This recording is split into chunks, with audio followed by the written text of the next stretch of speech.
I introduce you to Patrick Butler, who is president and CEO of a group called the Association of Public Television Stations. Mr. Butler, welcome to the Communicators. Thank you very much.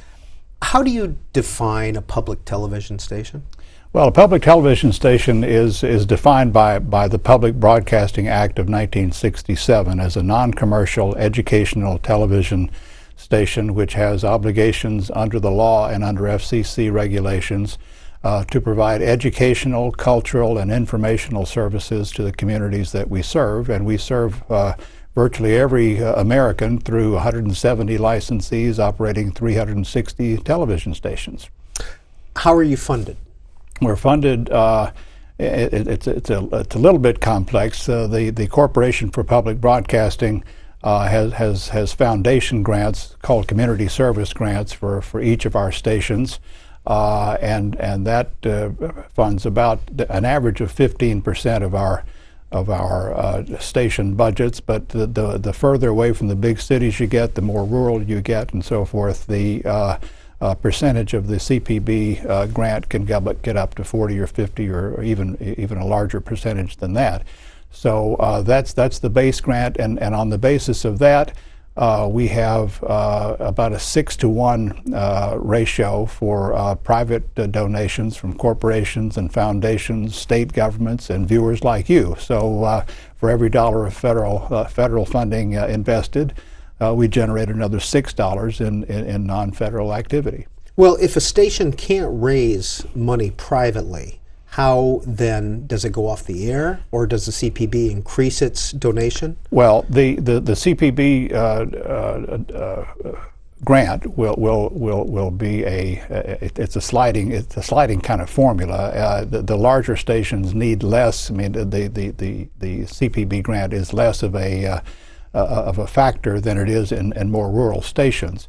But we have a universal service requirement under the Public Broadcasting Act and under FCC regulations, and so we are obliged to provide our service to everybody, whether it's an economic winner or not. And so we serve Native American reservations and the most rural areas where our commercial brethren don't find it profitable to go, and we go everywhere and serve everybody for free.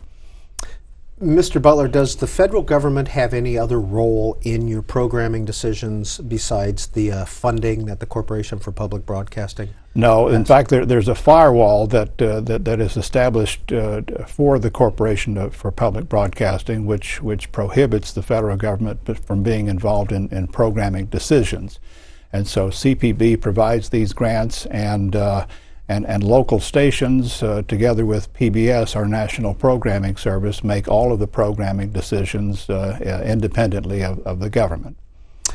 Also want to introduce Kamala Lane of Communications Daily, who is our guest reporter. Thank you. Patrick, the CPB allocation, when broken down, comes to about $1 and some change per U.S. citizen. Mm-hmm. And that's not really a huge percentage of the federal budget. However, why is that such a big deal to the public TV community, considering that you do have other sources of funding? Mm-hmm. Well, it's that foundational grant that makes possible everything else that we do. It's the platform on which we base all of our local programming, all of our educational services, all of our homeland security and public safety services, and other things that we do for veterans affairs and so forth and so on in our various communities. It's that foundation grant from the CPB that makes all the rest of this possible, and it makes the other funding possible as well. We can leverage the federal grant to obtain all this other funding from state governments and corporations and foundations and individuals. And the General Accounting Office, or they call it the Government Accountability Office now, and many others have determined over the last several years that this federal grant is essential to the operation of our system. Nobody in the foundation world or the corporate world wants to pay for our lights and our towers and so forth. They want to devote their investments to programming and to community services and so forth. And so the federal investment is literally the foundation, the platform on which everything else we do rests. And I know over the years, including recently, that allocation does become threatened. And if that allocation is zeroed out, can you give us an idea of how public TV will be changed? Will it just go away? Well, it'll be severely damaged. The first stations that would be affected most severely are the rural stations, the places where we go where nobody else goes, and then the problem is that because we have a system in which Boston supports Bozeman and Nebraska supports New York, because we're sharing revenues and programming ideas and programming services and so forth. When this system breaks down because the smaller stations can't operate, then the bigger stations in Boston and New York and Washington and so forth won't have the distribution system that makes their programming possible and makes the service work for all Americans. And so it's really important to have this federal contribution, small as it is in the grand scheme of things. We're 1/100th of 1% of the federal budget, and we make a lot of that $1.35. The comparison with Great Britain, for example, is that they spend about $83 per citizen for public broadcasting. Japan spends about $64 per citizen on public broadcasting. We spend $1.35. So, Mr. Butler, with the threat of sequester or the new budget that's coming up for this year, how does that affect your member stations? Well, the sequester will reduce our grants by about 5%, which roughly equates to $22 million or so, which will be distributed among the various licensees and stations that I've described. And so we have in fact taken about a 13% cut in our overall federal funding over the last 2 years. And if the entire federal government had sustained the cuts that we'd sustained, the budget would be $500 billion smaller than it is now. So we feel like we've made a significant contribution to deficit reduction and retirement of the federal debt within our own context. And the sequester will be a further 5% reduction in our funding, and it hurts, but we understand that we've got to be contributors to the solution, and so we have saluted smartly and taken our medicine with everybody else, but it'll hurt. But what about when it comes to like the point Mitt Romney was making in the campaign? I love Big Bird, but I'm going to cut your funding because of the budget crisis that the U.S. and the deficit that the U.S. is currently funding or facing. Right. Well, Governor Romney was just he had his facts wrong, if I can put it bluntly. Sesame Street receives next to no federal funding to begin with. They have been remarkably successful in generating private funding and going global and so forth. So it's not a matter of the federal government sustaining Sesame Street. What the federal government does is to sustain the distribution system over which Sesame Street can reach every American home, and that includes the 90 million preschool students that we've been able to get ready to learn over the last 40 years. Many of them from inner cities and from rural America and so forth. But getting them ready with language skills and math skills that Sesame Street imparts that has made a real difference in getting kids ready for success in school and in life. And so it's not a matter of putting cornflake commercials on Sesame Street. That's not the point at all. The point is having a federal investment that makes the services like that available to everybody. But what about the commercial success of a Sesame Street, where they're marketing products and licensing out things? They're making a profit. Where does that money go? All of that money goes right back into programming, which is why a federal investment directly into Sesame Street is a fairly small number now, because Sesame Street has been so successful in these licensing and other business enterprises, but all of that money goes back into programming. Sesame Workshop is a nonprofit enterprise, and so all the money that they make from any place goes back into their programming and their services. Kamala Lane. Touching on programming, Patrick, how does public television keep itself relevant in a world where people can have access to hundreds of channels if they're pay TV subscribers or if they just stream content online? Mm-hmm. Well, it's an interesting question, and we get that a lot in our conversations on Capitol Hill. I mean, do we need to be providing a federal investment for one television service as opposed to all the others that are available? The difference with us is that we are education oriented. We are providing the works of Ken Burns and great performances and American Experience and Nova. We have more science students watching Nova on any given Wednesday night than are in any science classroom in America, and so all of them combined. And so we are totally dedicated to the education mission, and we take our programming and put it through a process through PBS Learning Media, under which digital learning objects are created that are curriculum based and standards based, and the teaching tools that we create with our own programming for use in K through 12 classrooms, 28,000 homeschool students, and others. Is an educational enterprise that is not duplicated anywhere in the commercial world, and so that's the principal distinction. We are in the education business, and nobody else is.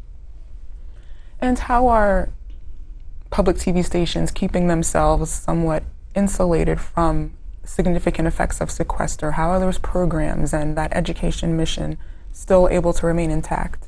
Well, as I say, it will hurt, but it's 5%, and we think that we can make the adjustments we need to make. What that means in practice is there will be less local programming available for the next year or so while we're under this sequester, and this local programming is all about local history, local culture, local issues. Whether it's immigration issues in Nashville, Tennessee, or senior citizens issues in Minnesota, or veterans issues in Connecticut, job training programs in Nevada. Vegas PBS is the largest job trainer in the entire state of Nevada under a contract with the hospitality industry out there, and so these kinds of services will be curtailed by the sequester. We hope that things will get back to normal a bit once this sequester is completed, but this will hurt, and the quantity of our service will be diminished. We don't think the quality will, but we won't be able to produce as much in programming and community service while we're in this condition as we would otherwise be able to do. And how well would you say that public broadcasting is doing to keep up with how viewers access content on digital platforms? Mm-hmm. Well, we have a good success story here. PBS.org is the most heavily trafficked internet site on the nonprofit side. It's the biggest .org website in the country. PBSKids.org is in probably the top 5 or so.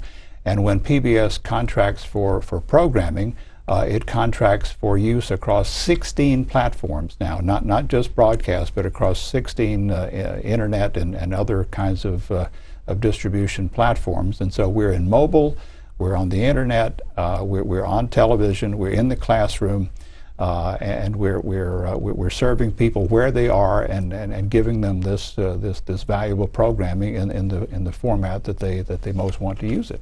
You're watching C-SPAN's Communicators program. Our guest this week is Patrick Butler, who is the president and CEO of the Association of Public Television Stations. Our guest reporter is Kamala Lane of Communications Daily. If I could transition into a proceeding at the FCC Sure. that involves broadcast spectrum incentive auctions. Mm-hmm. And I know that the APTS is heavily involved in that proceeding. Out of any options that have been thrown out there, can you give us an idea of what are the options that public TV stations have in terms of that proceeding? Right.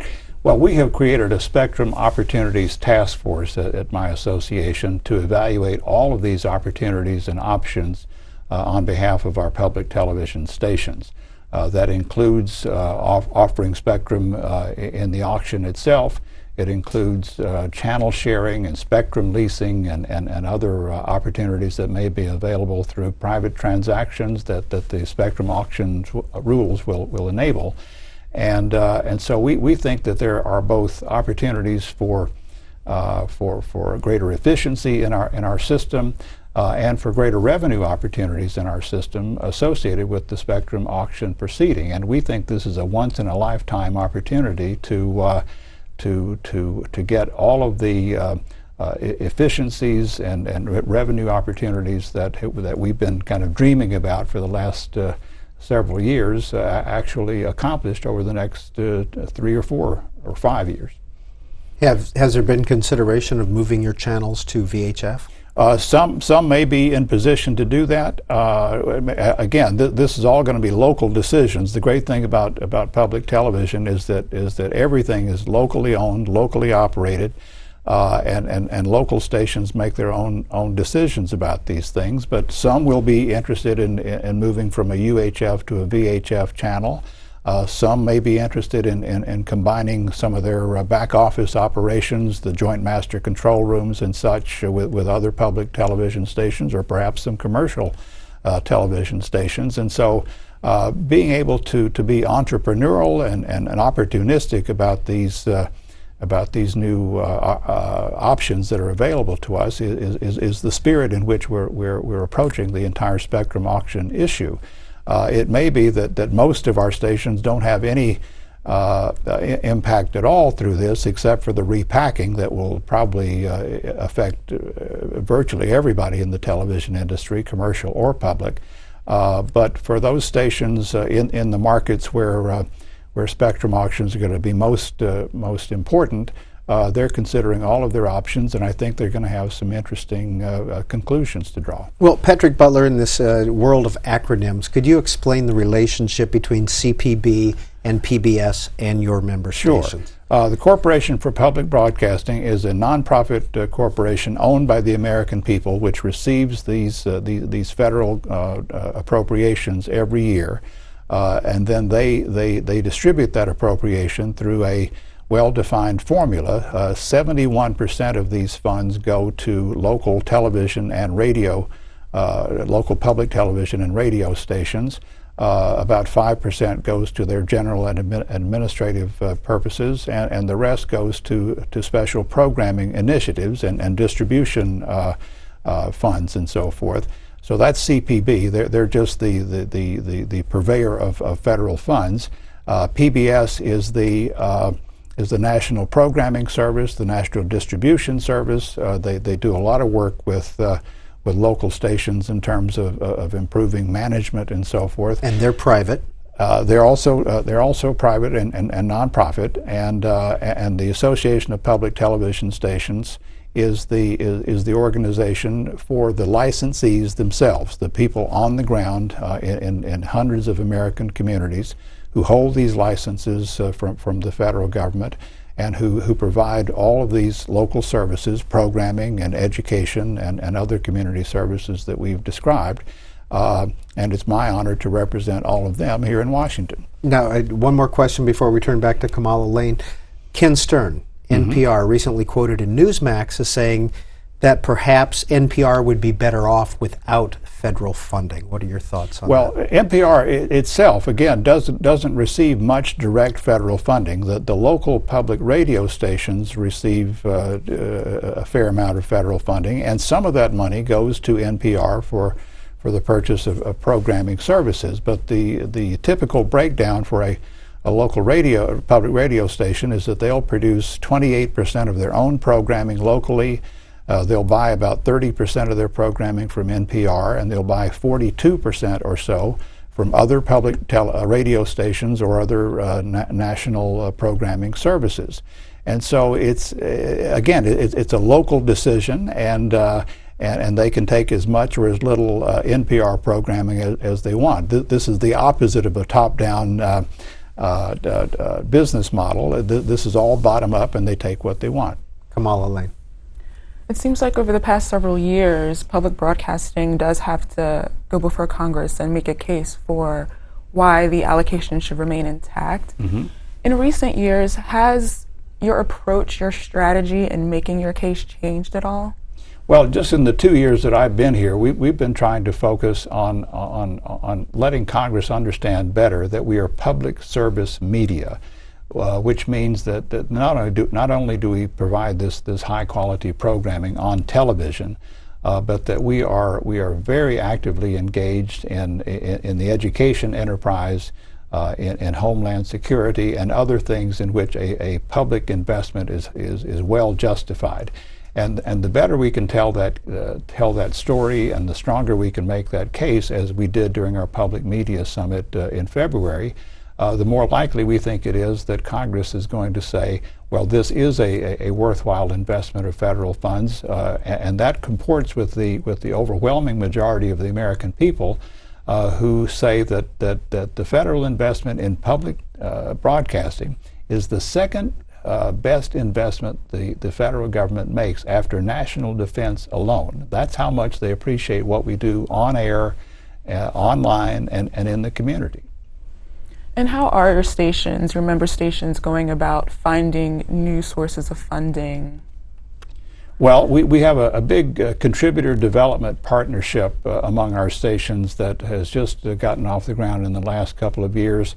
And we have found that if every public television station could do as well as the top 20% of our public television stations do in terms of generating income from individual donors and foundations and corporations, we could generate an extra $200 million a year in sponsorship revenue for our system.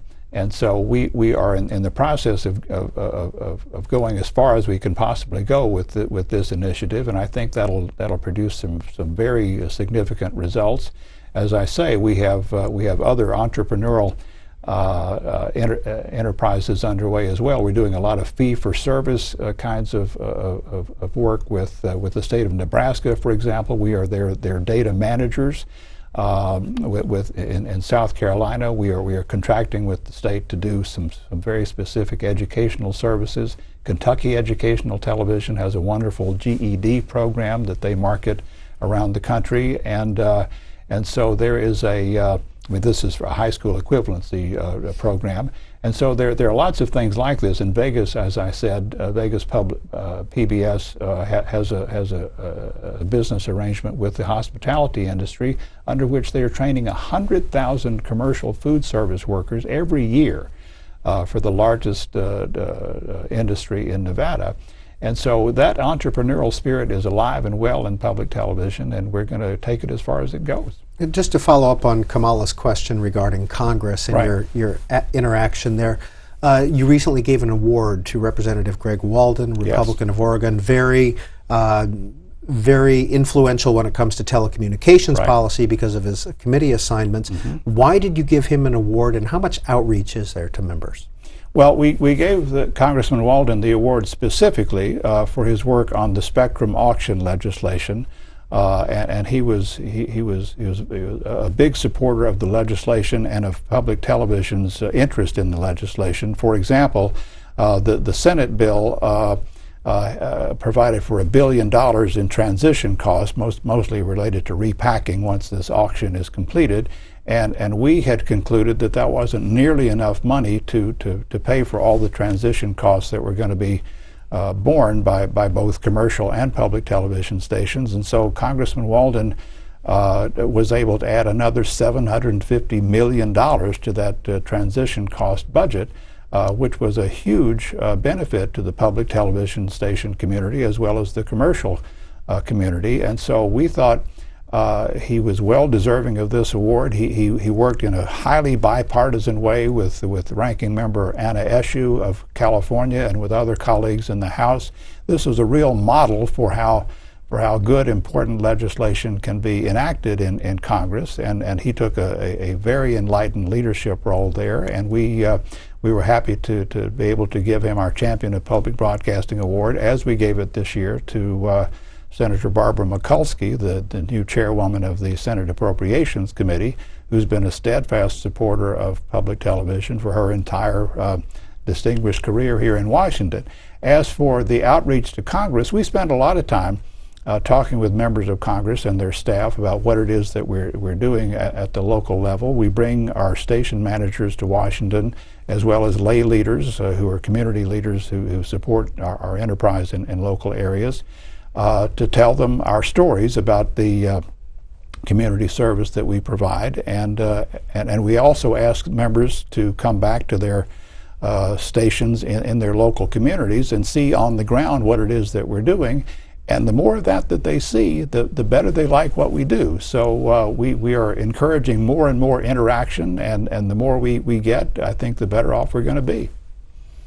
Many of your congressional champions of public broadcasting funding are Democrats. Do you see the issue of funding becoming more bipartisan? Yes, I do. And we just had a great public media summit at the end of February, the last day of which our members fanned out across the Capitol to meet with their senators and representatives. And what we found was that there is a bit of a sea change here in terms of the bipartisan support that we can now count on. For the last couple of years, it's been very difficult for us, but we think we've turned a page, as one senator told us, and so we're feeling that we're getting back to the tradition of bipartisan support that has been a hallmark of public television since President Eisenhower first proposed educational television as a national solution to our science, technology, engineering, and math challenge in the aftermath of the Sputnik launch. And so President Eisenhower, President Ford, President Reagan, and many others, Barry Goldwater got us the first grant for Sesame Street. There's a long tradition of bipartisanship in support of public television, and we think we're on the point of restoring it pretty well now. And unfortunately, we're out of time, but just a little bit about our guest, Patrick Butler. He's worked for former Senate Majority Leader Howard Baker, and he served as a consultant to Mr. Baker when he was White House Chief of Staff to President Reagan. Served as a vice president of the RCA Corporation, a vice president of Times Mirror, and was a speechwriter for President Gerald Ford. Very quickly, what's the importance of a popular program like Downton Abbey to your member stations? Well, it energizes our support, and it energizes our donor base. We've gotten a nice ride out of Downton Abbey. In terms of being able to generate new donors and additional donations from current donors and so forth, and the viewership has just been extraordinary. And I was talking with some of the Downton Abbey cast not too long ago, telling them that because of them, everybody's taking a new look at public television, and they're liking what they see, and so the more they can look at Downton Abbey and then see all the other good things that we're doing in public television, the better off we all are. Patrick Butler, Association of Public Television Stations, and Kamala Lane of Communications Daily. This is the Communicators on C-SPAN.